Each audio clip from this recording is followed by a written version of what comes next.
निशिगंधा खुळे मॅडमचा phone कालपासून का बंद आहे असा सवाल विचारतायत सुरेश धस। ऑडिओ क्लिपवरून सुरेश धस यांनी हा सवाल विचारलाय।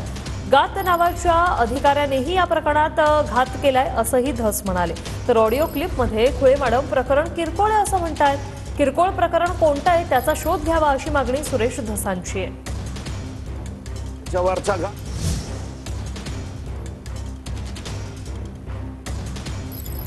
माझं शिक्षण काय आहे ते बहुतेक तुम्हाला माहिती आहे। नाही हा मुद्दा बरोबर आहे। माझं म्हणणं असं आहे की खुळे मॅडम यांच्याकडे तुम्ही कालपासून त्यांचा मोबाईल का बंद आहे, त्यांचा मोबाईल का बंद आहे। मग त्यांचा मोबाईल बंद असेल तर घातला शोधा, त्याच्यावरचा घात आहे। घातने सुद्धा घात केलेला आहे या प्रकरणामध्ये। घात आडनावाचा कोणीतरी त्यांनी घात केलेला आहे आणि महादेव ॲप सुद्धा दापून टाकलेला आहे घातनी। घात सोपा नाही। आणि ह्या खुळे मॅडम जे आहेत त्या काय म्हणतायत, साहेब काय नाही थोडंसं इकडून तिकडून प्रेशर आलतं म्हणून नोटीस पाठवली होती, बोलवलं होतं।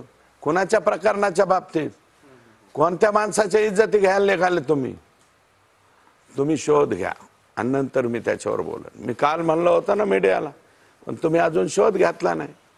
निशिगंधा खुळे या हसताना दिसत आहेत त्या याच्यामध्ये आणि त्यांनी स्पीकर ऑन केलाय।